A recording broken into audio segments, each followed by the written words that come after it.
You are listening to the On the Blueline podcast, covering the National Hockey League and more hockey news. Here are your hosts now, Phil Bernardi and Chad Van Doorzen. And this is the On the Blueline hockey podcast.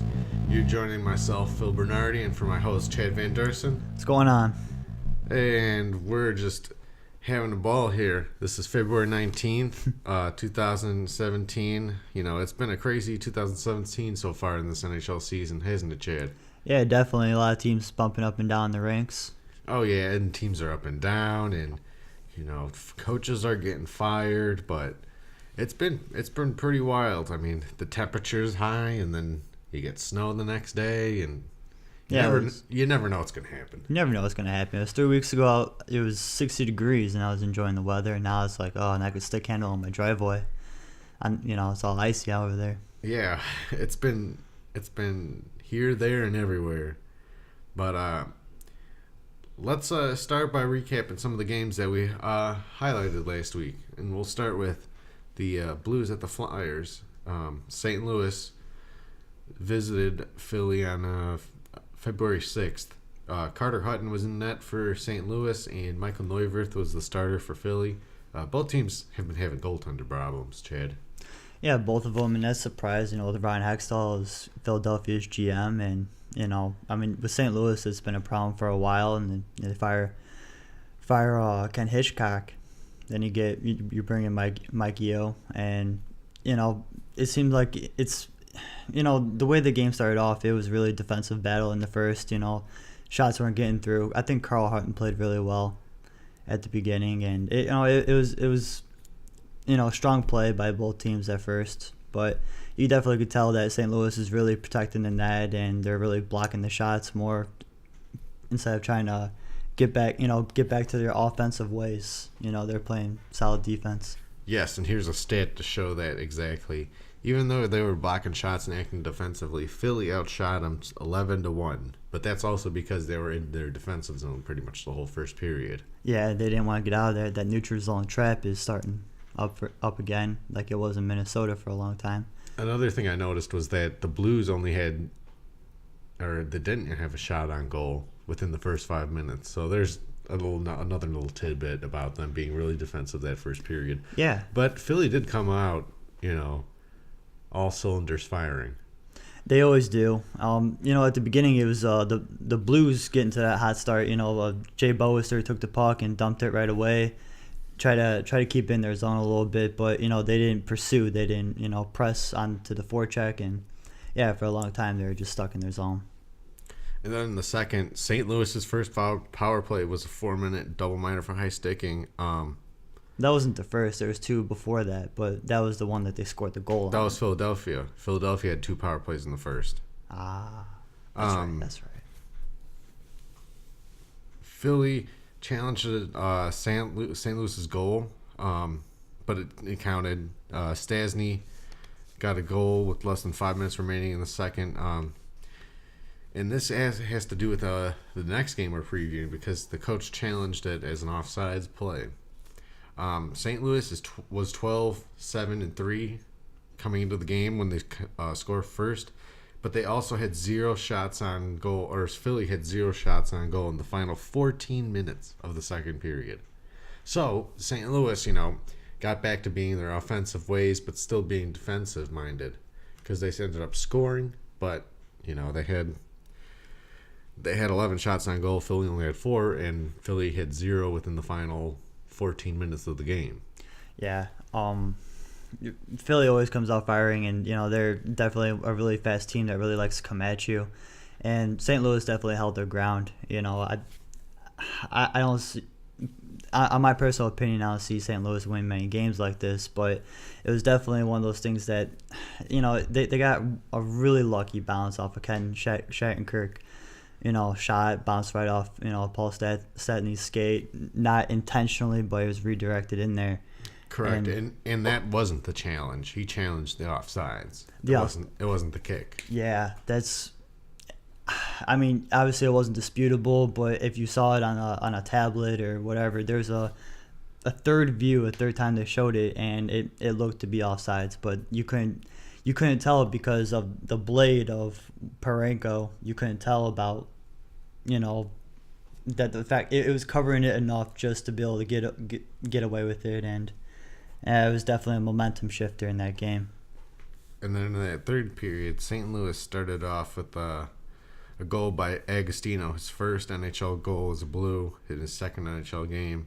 It was a breakaway off of a Jacob Voracek turnover from Philly.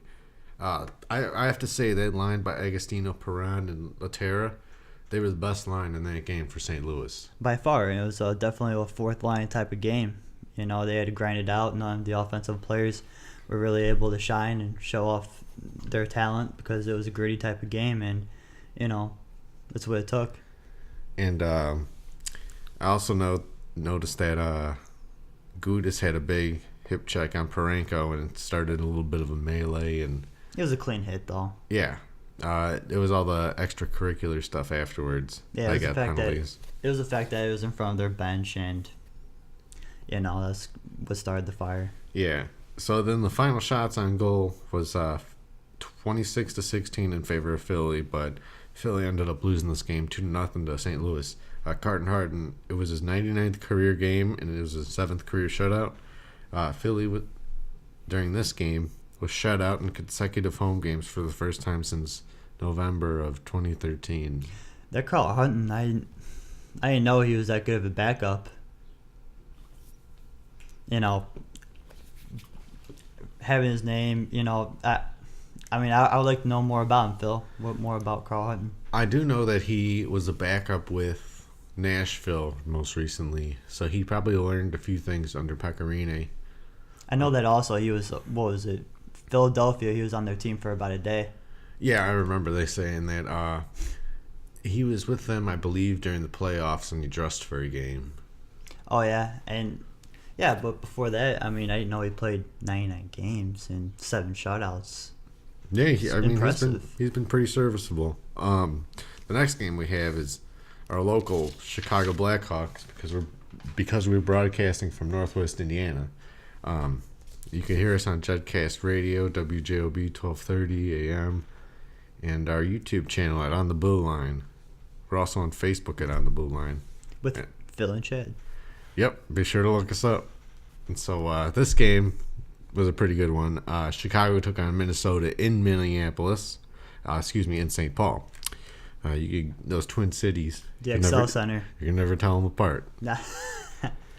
It was Corey Crawford starting for the Blackhawks, and Darcy Kemper was in net for Minnesota. I have to say that first period, besides the Hartman goal, which was assisted by Vinny Hinostroza, that first period was pretty fast, and it was very defensive. Yeah, those guys, you know, that's how the series is always played between those guys. You know, ever since Mike Yeo obviously left, and they, you know, haven't played the neutral zone trap, Minnesota's really been able to show off their speed and their talent, and it's been great for them. You know, obviously, you know, they're able to compete with the Hawks now, and they're able to compete at a high level. That game, yeah, definitely, you could say it was really fast. I also have to say that for it being a defensive period, it's kind of surprising that the game was really fast. Usually defensive games are pretty slow. Yeah, I mean, it was nothing like the Philadelphia-St. Louis game. No, that was a chess match. This was basically, you know, on the fly thinking. But that second period, that I think was the best part about the game. Schmaltz scored less than 2 minutes into the second, which was assisted by Taves and Richard Panik, and then the Wild respond 37 seconds later. Yeah, with the Spurgeon goal, you know, it definitely was one of those. You could tell that the Hawks were not able to really set up. They were not expecting him to jump into the play, so it was a 4-on-3. It resulted into a great shot, and really threw Corey Crawford off, you know, his angle.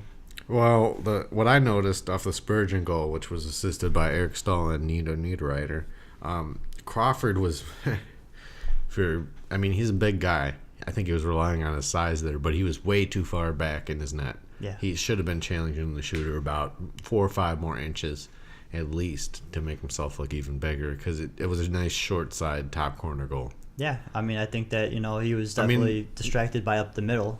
Yeah, it's a perfect shot placement, but I know Crawford was thinking about maybe was Spurgeon going to pass it over for a backdoor goal, but he didn't, and Crawford just Poorly read. got embarrassed basically, because when you never want to let up a short side goal as a goaltender. No. That's embarrassing, but Hey, and you got to put it behind you and move on. Minnesota outscores opponents 68-46 in the second period. They got a tip rebound goal by Zach Parise, and this was challenged by Joe Quenneville. And now this is the most interesting part of the game, I believe.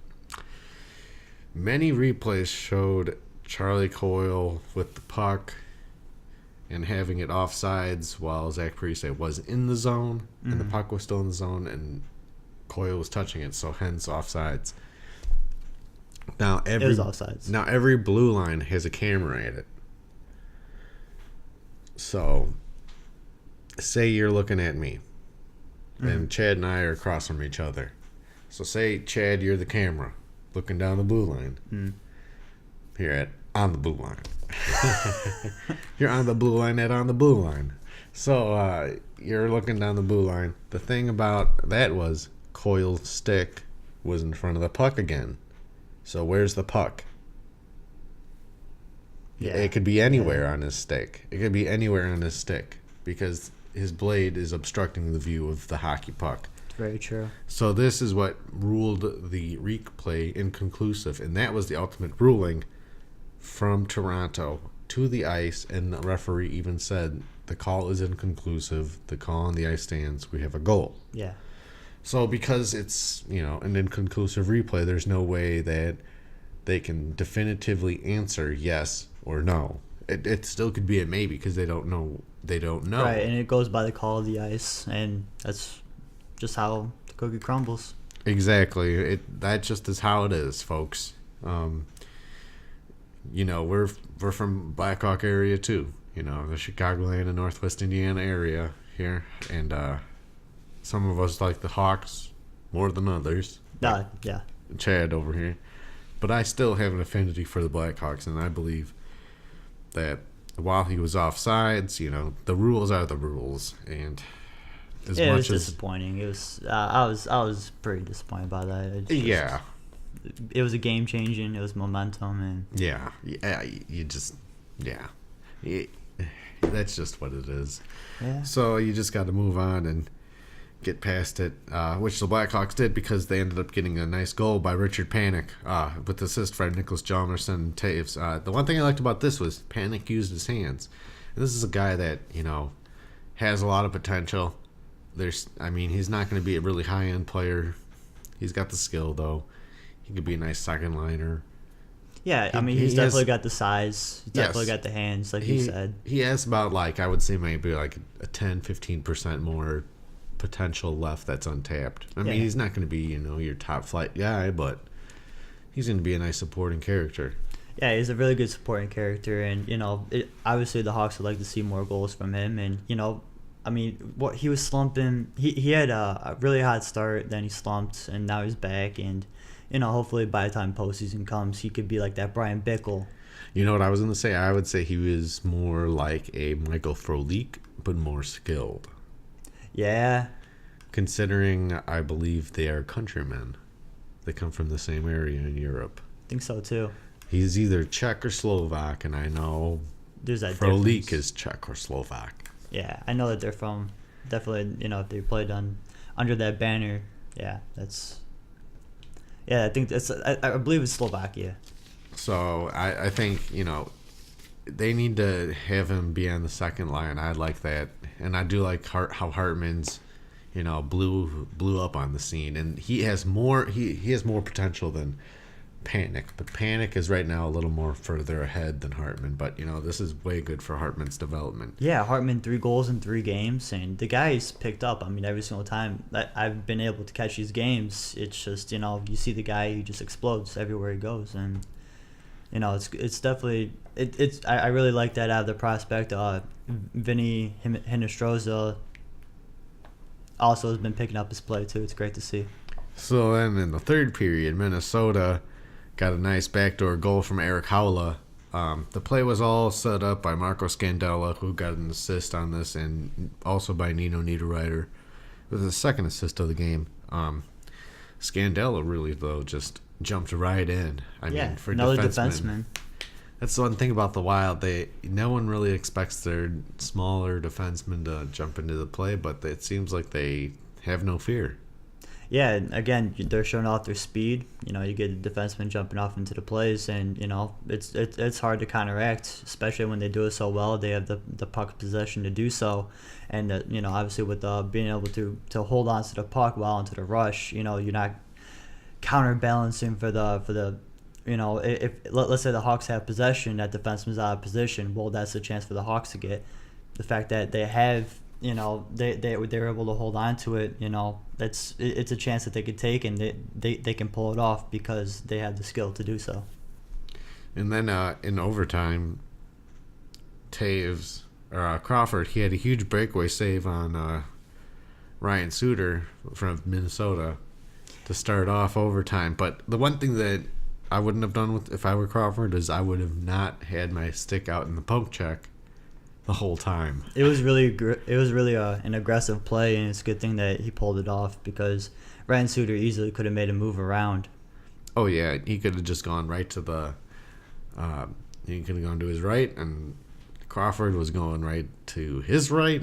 So Crawford would have slid right out of the goal. Yeah. But as soon as you get a big save, you'll get a big play at the other end, and sure enough, Taves ends up scoring the game winner from Kane and Keith.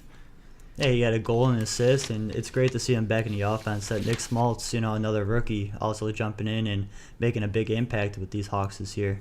Exactly. So the shots on goal, Minnesota ended up having 38 over Chicago's 32, but Chicago ends up with the win in overtime, 4-3. That was an awesome game. I just gotta say, it was exciting.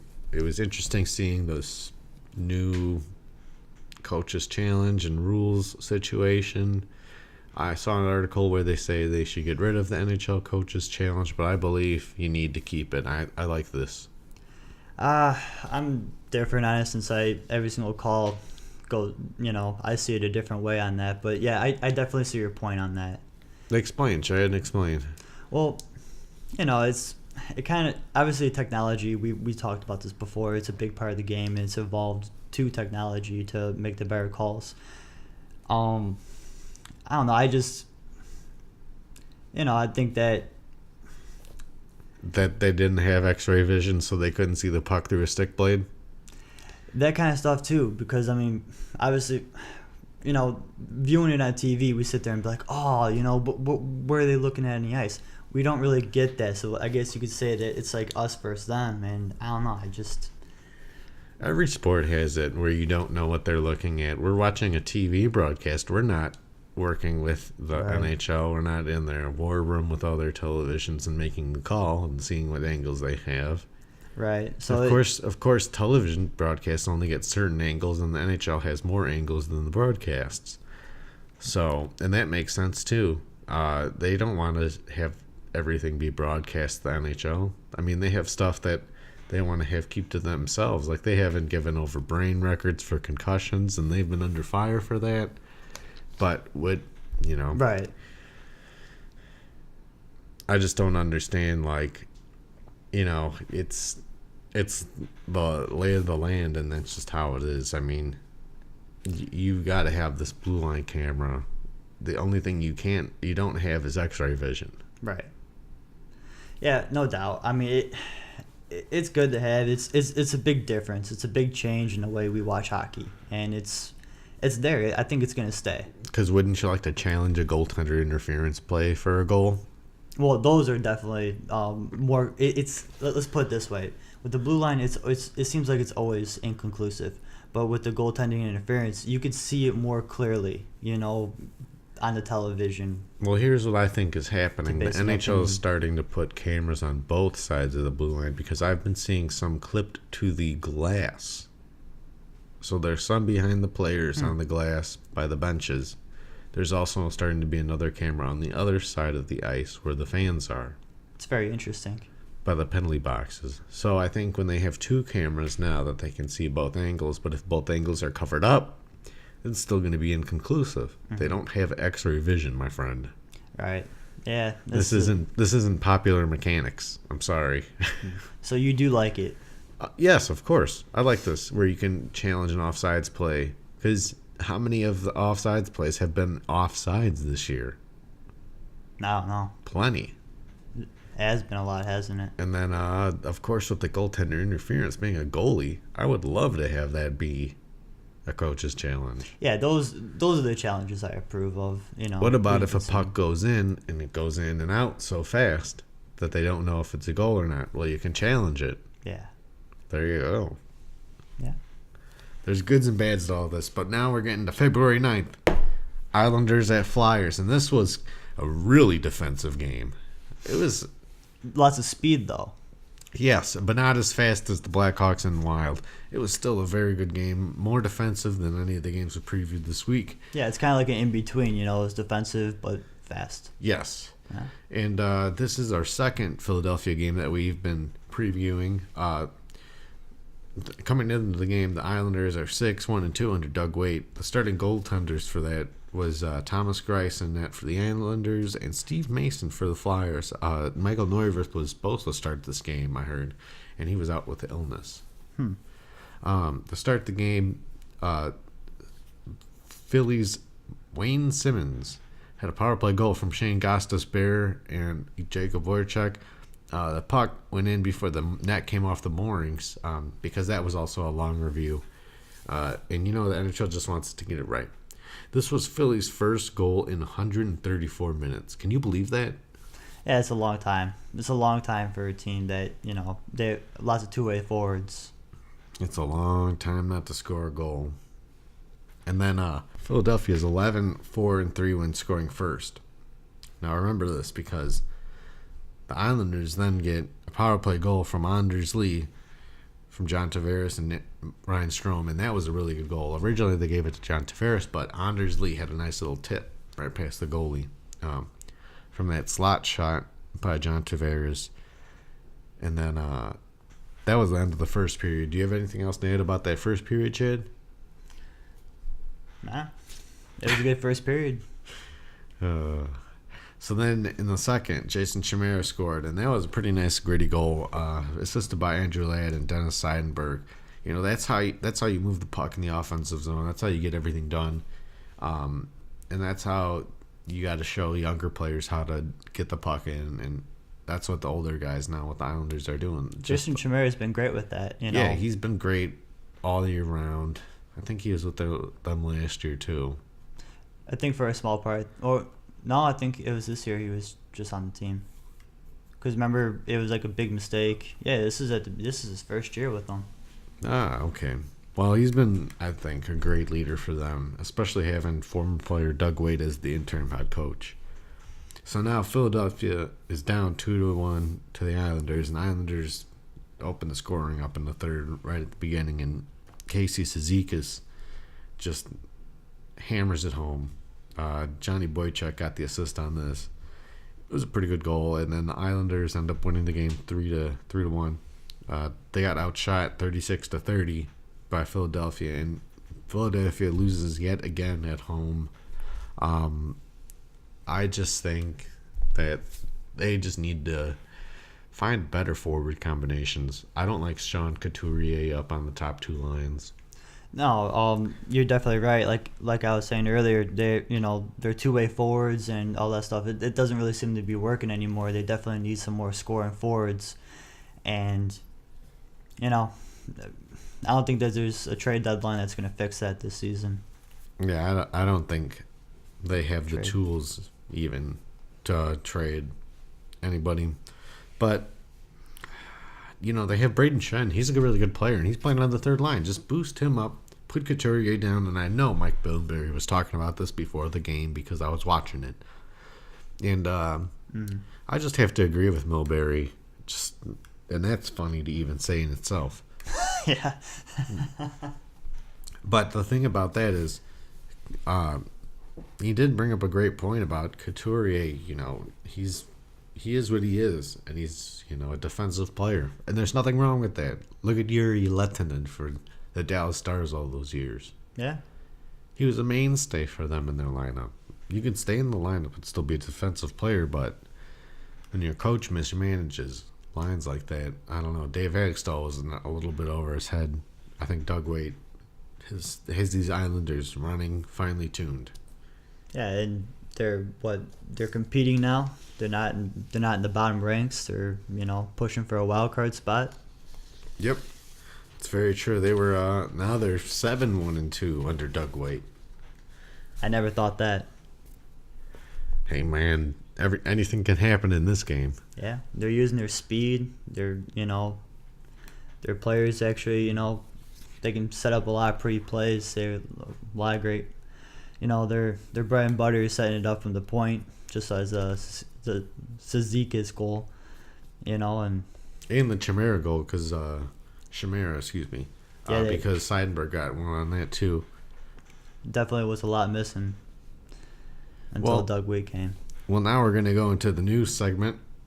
We got some pretty exciting stuff here that's happened this week in the NHL. Want to start off with Claude Julien? Yes. Go ahead, Chad.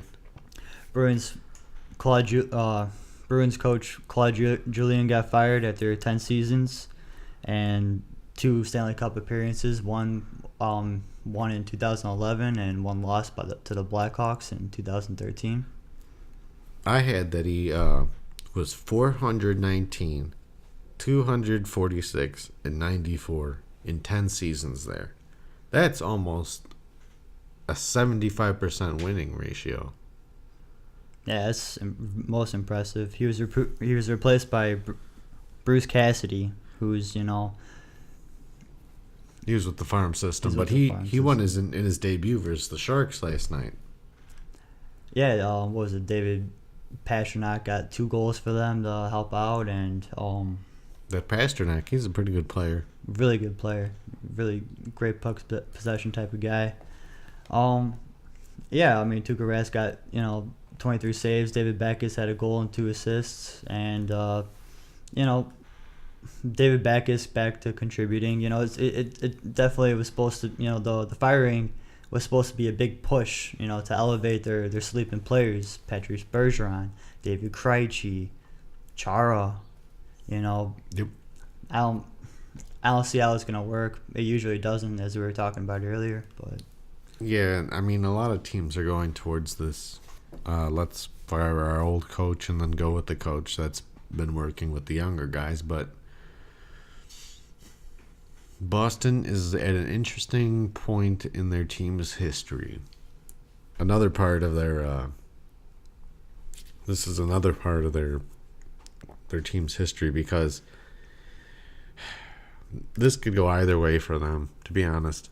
I don't know what the GM is really thinking. I liked Claude Julien as a coach. I think he's going to get picked up by Las Vegas, because George McPhee isn't really that much of a dummy. Yeah, they're going to get a lot of veterans, and they're going to pick up for, what Julien, does. I mean, when he came to the team, they weren't young. They were, veterans. They were, ready to be brought up to the next level, and that's what he gives with this team. Now, Vegas, they're going to acquire veterans. They're going to acquire young talent. They're going to have it both. Boston's as, an interesting phase, like you were saying, is that their veterans are, they're on the wrong age of their prime, and they have guys on the right age, that are under their prime. So with bringing in Bruce Cassidy, he worked with the younger players. That's what's gonna be. They're gonna be in a rebuilding stage. That's for sure. They're not. I think they're gonna be. They may make the playoffs, but they're not gonna do very much. Julien, he definitely needs to be in a position where, the Bruins did not provide. Is you have to give Julien veterans. You have to update that. You have to keep on going with that, and they definitely didn't provide him with that. It's not his fault that he got fired. It's a real bummer, and